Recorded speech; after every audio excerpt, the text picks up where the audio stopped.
You really think you can just drive into my workshop and call it yours? The words barely left my mouth before the metallic groan of the BMW's tires rolling over my freshly swept concrete floor hit my ears, mingling with the faint smell of oil and grease lingering from last night's late project. Sunlight spilled through the high windows, catching the chrome edges of my workbench tools and reflecting in a sheen across the hood of my '67 Camaro restoration project parked neatly near the center, each panel polished until it gleamed like molten copper. I froze for a second, heart hammering against my rib cage, sweat prickling at the back of my neck, not from fear but from a mix of disbelief and rising irritation. Karen Whitmore, HOA president and self-appointed queen of Willowbrook Estates, sat behind the wheel, white Lexus perched like it owned every inch of the workshop, her manicured fingers tapping impatiently on the steering wheel, the faint scent of her expensive perfume cutting through the familiar tang of motor oil and metal shavings. I watched the curve of her smile, sharp and practiced,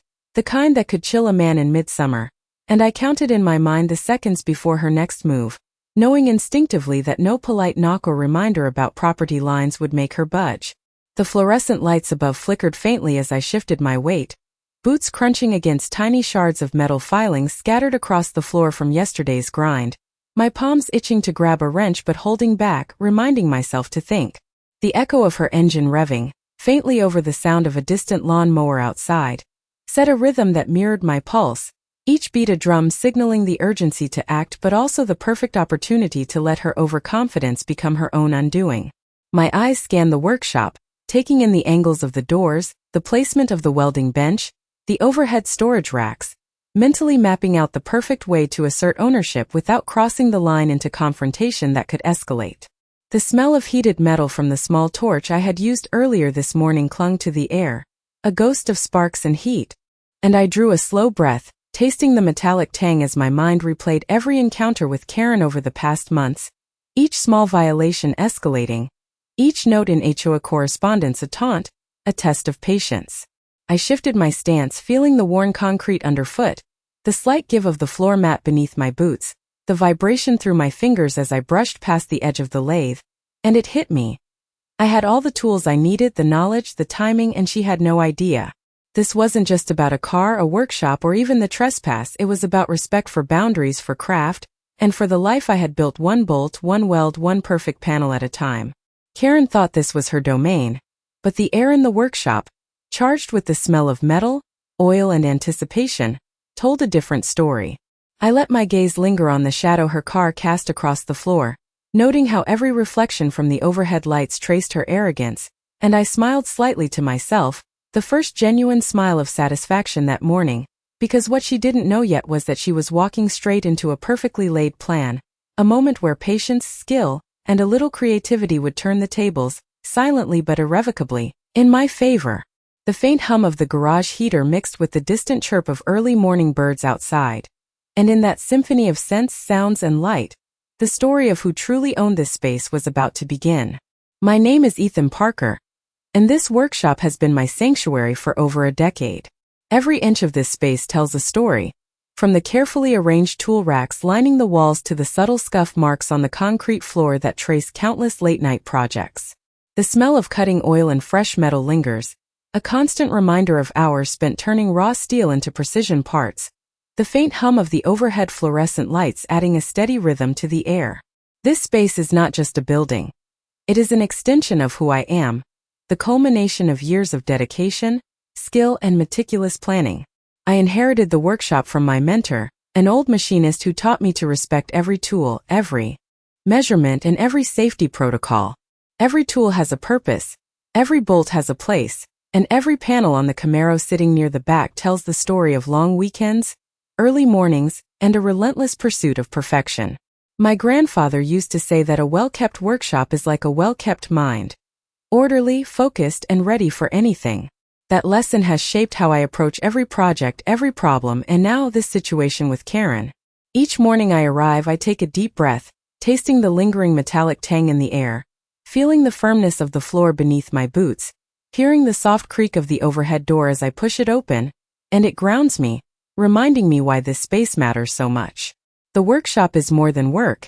It is legacy. It is the sound of a grinder spinning against steel, the glint of a freshly polished wrench, the faint warmth of the welding torch from yesterday. I have mapped out every angle, every shadow, every inch of clearance, knowing that each detail can be leveraged, that precision and timing can turn a challenge into opportunity. I walk past the storage racks, running my hands lightly over the cold steel, counting the boxes of materials stacked with near-obsessive alignment, each labeled and categorized, the scent of paper and ink from manuals mixing with the sharper aroma of grease and coolant. Outside, the sun rises higher, casting thin shafts of light through the high windows, illuminating motes of dust that dance in the air,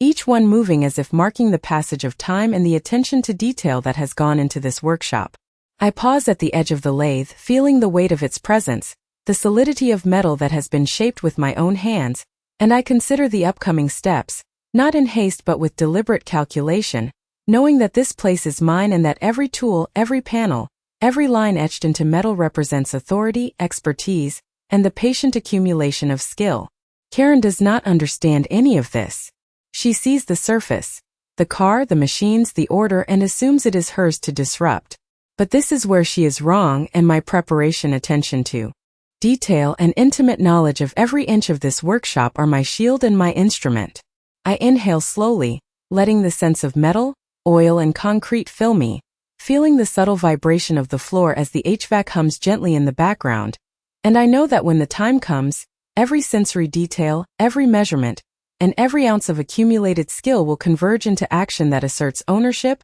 clarity, and the quiet authority that comes from mastery over one's own domain. Karen Whitmore stepped out of her vehicle with an air of entitled confidence, clicking her heels against the concrete floor, the sharp echo bouncing off the walls like a metronome marking her dominance over a space that did not belong to her. Her sunglasses reflected the overhead fluorescent lights, momentarily blinding her to the small flecks of metal dust hanging in the air,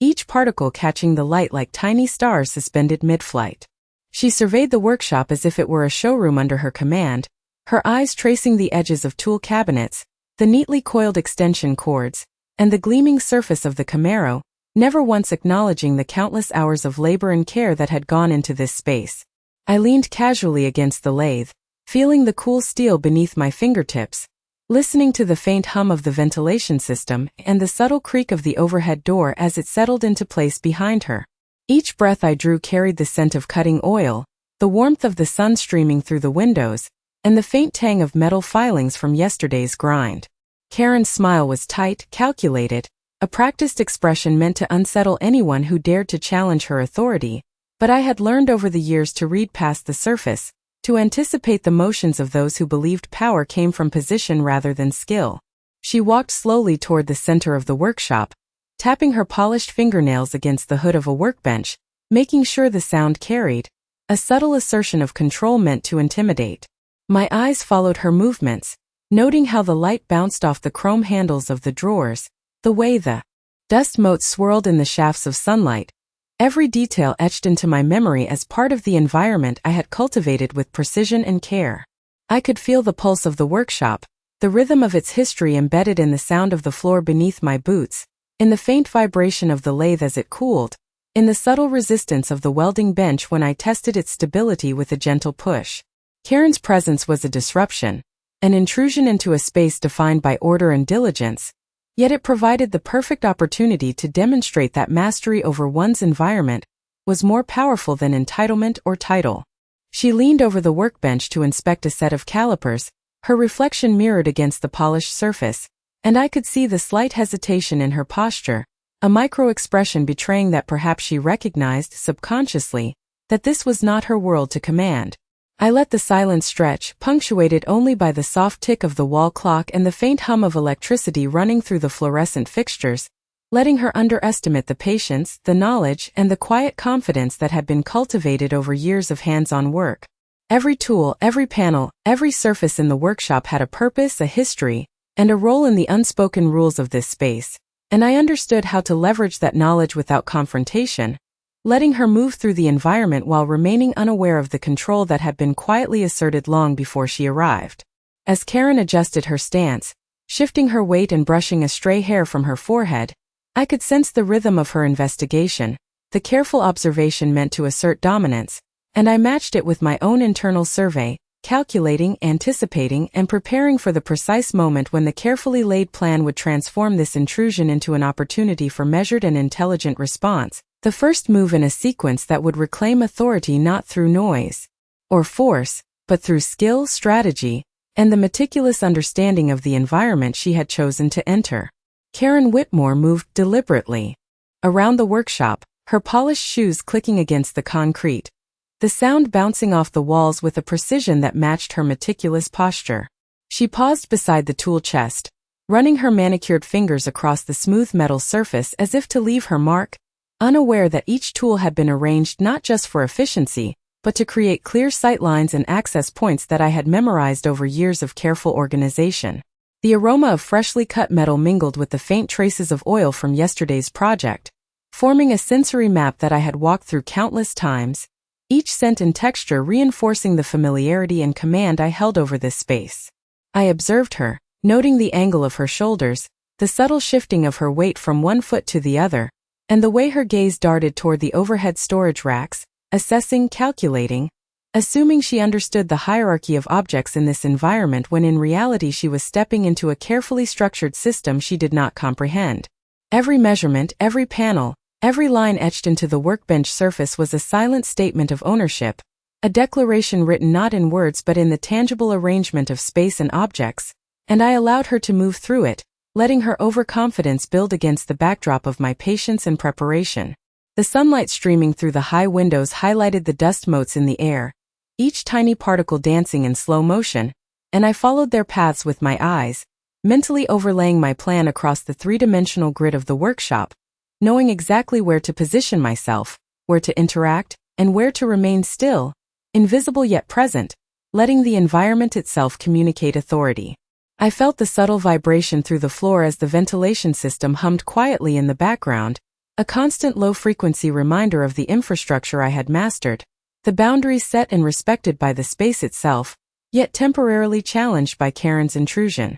Her hand brushed against the edge of the welding table, the metallic scrape barely audible, but enough to register in my mind as a confirmation that she was testing the environment, probing for weaknesses, completely unaware that every inch had been accounted for, every potential vector anticipated. I adjusted my stance near the lathe, feeling the cool steel against my fingertips, the firmness of the concrete beneath my boots grounding me in both body and mind, preparing for the precise execution of a response that would leverage the workshop's layout, tools, and physical logic, a strategy born from years of skill, observation, and methodical planning. The distant hum of an air compressor punctuated the silence between her movements, each beat an opportunity to reinforce my mental map, to time each consideration, and to ensure that when the moment came, the sequence would unfold naturally, allowing control to be asserted not through confrontation, but through a disciplined, calculated application of knowledge and expertise.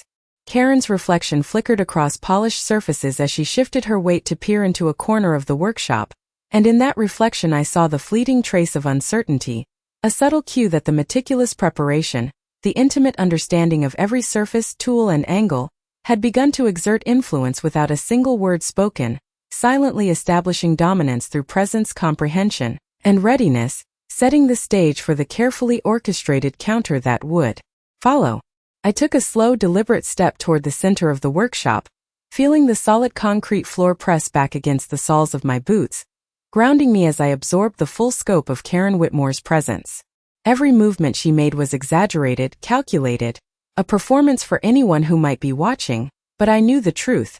She was navigating a space meticulously crafted over years, a landscape of tools, machines, and surfaces where every angle had been measured and every reflection accounted for. The smell of cutting oil mingled with the faint trace of acetone from finishing the Camaro bodywork yesterday, a scent that was both familiar and grounding, reminding me of why this workshop had become an extension of my own precision and patience. Karen reached for the corner cabinet, lightly brushing her fingers along the edge as if claiming it, and I noted the slight hesitation in her stance, a micro-movement that betrayed her uncertainty despite the air of authority she projected. I adjusted my position near the welding bench, feeling the cool steel under my fingertips, listening to the subtle creak of the lathe as it settled from the morning warmth, and I mentally rehearsed the sequence of actions I had planned, each step calibrated to maintain control without confrontation. The sun had climbed higher, casting shafts of light through the windows that highlighted tiny motes of dust suspended in the air,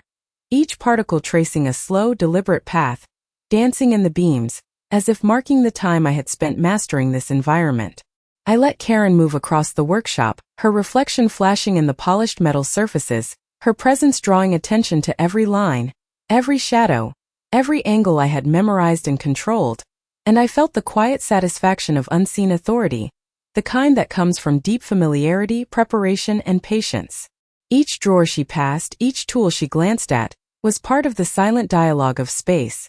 I had set the stage with deliberate precision, and she walked through it, oblivious to the way the environment itself reinforced my command. I could feel the gentle vibration of the ventilation system beneath my boots, the steady hum of electricity through the fluorescent fixtures above, and I let the sensory cues guide my awareness, noting the subtle shifts in air pressure as she moved, the slight sounds of rubber soles on concrete, the faint echo of distant traffic outside. The workshop was a map, every object a coordinate, and I had already aligned my plan with its grid, knowing that when the moment to act arrived, it would unfold naturally, efficiently, and decisively. Karen paused, peering toward the overhead storage racks, and I noticed her subtle glance at the lighting, the way shadows fell across the floor, all reinforcing the illusion of control she believed she had. I breathed in the combined sense of metal, oil, and the faint trace of sun-warmed concrete, letting each detail sharpen my focus and reinforce the mental blueprint I had laid for the coming response.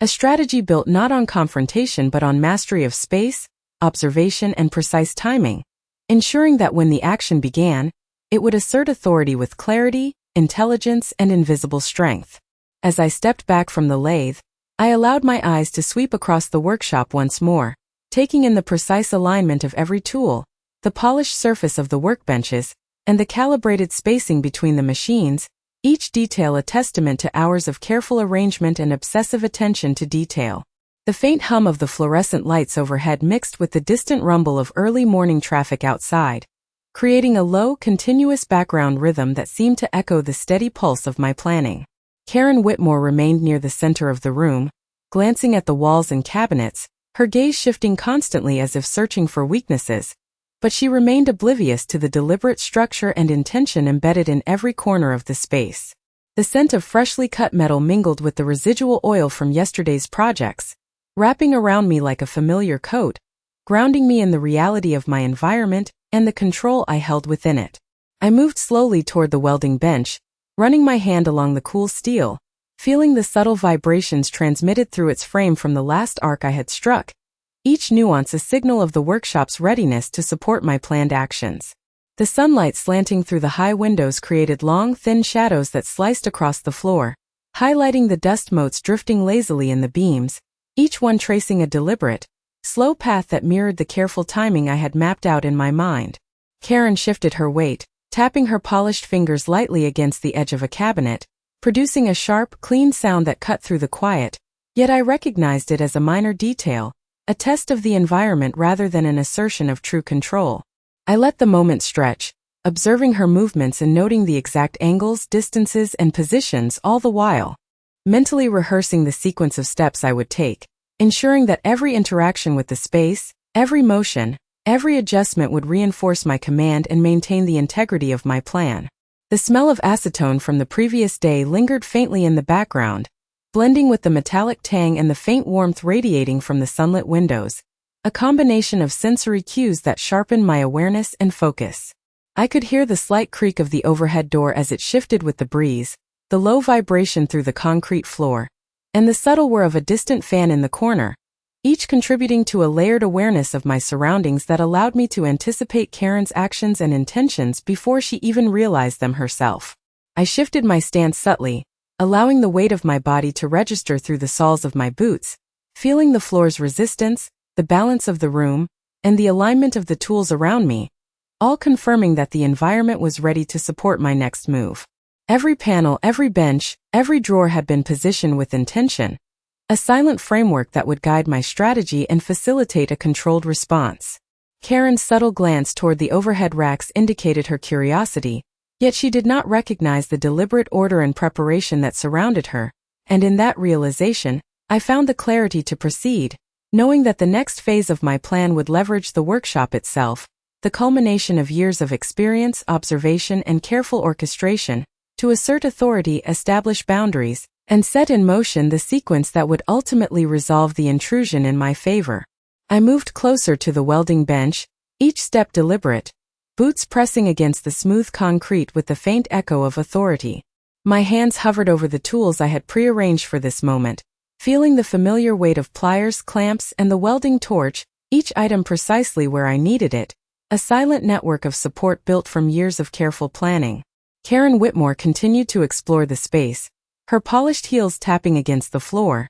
the rhythm like a metronome counting down to the moment I had envisioned. I inhaled deeply, tasting the metallic tang in the air, mixing with the faint scent of cutting oil and the warmth of sunlight streaming through the tall windows, and I let my awareness extend across every corner, every shadow, every reflection in the polished surfaces of the workbenches and tool cabinets. Her eyes scanned the workshop, searching, calculating, unaware that each glance only reinforced the dominance I held through preparation and understanding. I adjusted a small clamp on the welding bench, a subtle movement that shifted the balance of light and shadow, creating micro-reflections that would signal the start of the sequence I had set in motion. The faint hum of the ventilation system and the distant traffic outside blended into a low, constant background that allowed me to measure the passing seconds with precision, counting each movement of Karen as she approached the center of the workshop, placing herself exactly where I had predicted, unknowingly stepping into the pattern I had created.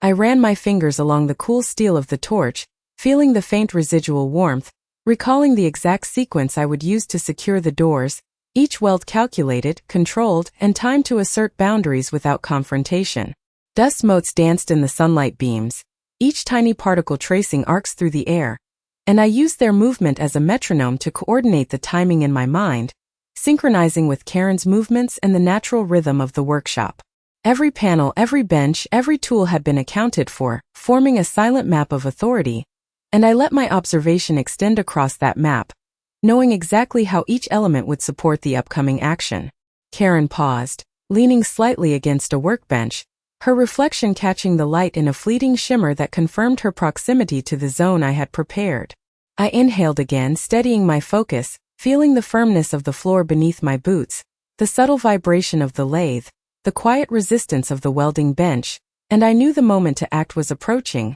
the plan laid in place, ready to unfold. My eyes followed her, measuring, anticipating, confirming that every preparation, every minor adjustment made over weeks and months, was ready to assert my control over the space. In that stillness, with the combined sense of metal, oil, and concrete, the careful alignment of tools, and the dance of light and shadow around us, I felt the perfect clarity of timing, knowing that the precise execution of my plan would allow authority, patience, and skill to manifest seamlessly, turning a moment of intrusion into a controlled, inevitable assertion of ownership and order. I reached for the welding torch, feeling the familiar weight in my hand, the cold metal handle grounding me as I positioned it precisely where the first set of welds would secure the doors. Each movement was deliberate, measured, and practiced, every adjustment calibrated to maintain balance and alignment, while leaving the environment intact and unaltered beyond the intended boundaries. Karen Whitmore continued to shift across the workshop, unaware that each step she took was being anticipated and accounted for, her presence reinforcing the rhythm I had established, the tempo that would guide the execution of my plan. I ignited the torch, the faint hiss of gas mixing with the subtle aroma of heated metal and cutting oil, a signal that the process had begun and that control was transitioning from preparation into action. Sparks flickered briefly as the first welds took hold, the soft crackle blending into the low hum of the ventilation system, and I adjusted my stance, maintaining a steady pulse, steady breath, and unwavering focus on precision. The sunlight streamed through the high windows, illuminating the fine mist of metal vapor suspended in the air, creating a halo around the edges of the workshop that caught the glint of polished surfaces and highlighted the careful alignment of every object, every panel, and every tool. Karen paused near the center, glancing at the sequence unfolding, her reflection catching in the smooth metal surfaces, and for a brief instant, I noticed the flicker of surprise, subtle yet unmistakable, registering that the environment was asserting its own authority through the deliberate actions I had set in motion. I moved along the door frame, welding each joint with calculated efficiency, listening to the faint resonance through the steel, and the solid hum transmitted across the floor. Each sound a confirmation that the plan was executing exactly as intended. The workshop itself seemed to respond, every beam of light, every angle, every shadow reinforcing the order and control I had long established, guiding Karen's movements while keeping the focus squarely on the task at hand. I stepped back briefly to assess the progression, inhaling deeply the mixed scent of heated steel, oil and concrete, feeling the floor beneath my boots and the cool weight of the torch in my hands, confident that each weld, each line, and each calculated movement was constructing not just a physical boundary but a statement of ownership, mastery, and foresight. Karen's gaze followed the motion, scanning the welded doors and the precise, professional work, and I could sense her recognition that her earlier assumptions about dominance were no longer valid, that the workshop and its owner had quietly but decisively shifted the balance. With the final joint set, the doors stood secure, the integrity of the space restored, and a calm settled in the room, the low hum of machinery and the faint breeze from open windows marking the end of preparation and the successful assertion of control, transforming intrusion into a lesson of patience, expertise, and calculated authority. With the doors firmly secured and the workshop once again under my control, I stepped back to take in the full scope of the space, letting my eyes trace the polished surfaces, the neatly aligned tools, and the gleaming panels of the Camaro, each element reflecting the sunlight streaming through the high windows. The faint hum of the ventilation system and the distant sounds of morning traffic outside created a steady background rhythm, a subtle accompaniment to the satisfaction settling in my chest. Karen Whitmore lingered near the center, her posture stiff, her gaze darting across the room, and I could sense the shift in her confidence, the unspoken acknowledgement that the space and by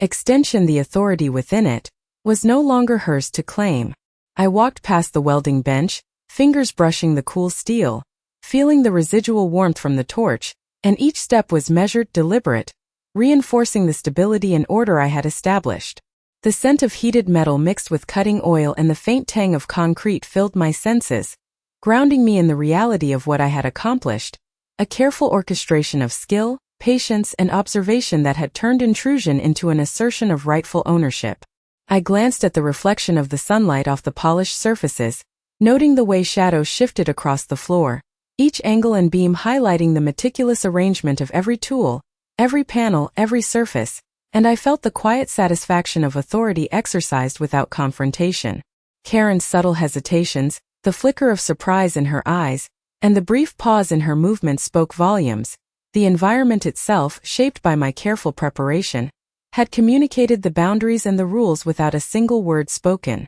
I moved toward the garage exit, feeling the slight resistance of the floor mat beneath my boots, the vibration of the concrete floor beneath each step, and I allowed myself a small, satisfied smile as I envisioned the sequence that had unfolded, each action executed with precision and foresight. The workshop remained intact, the tools in their place, the projects preserved, and a calm settled over the space, the quiet affirmation of control and mastery that comes from intimate knowledge of an environment. As I prepared to leave, the sunlight caught the edges of the doors, casting long, deliberate shadows across the floor, and I felt a sense of closure, a recognition that the meticulous planning, the patience, and the careful orchestration of every detail had transformed a moment of potential conflict into a demonstration of skill and authority. The air was charged with the satisfaction of accomplishment, the lingering sense of metal, oil, and concrete a testament to hours of labor and careful design, and I knew that every element, from the positioning of tools to the alignment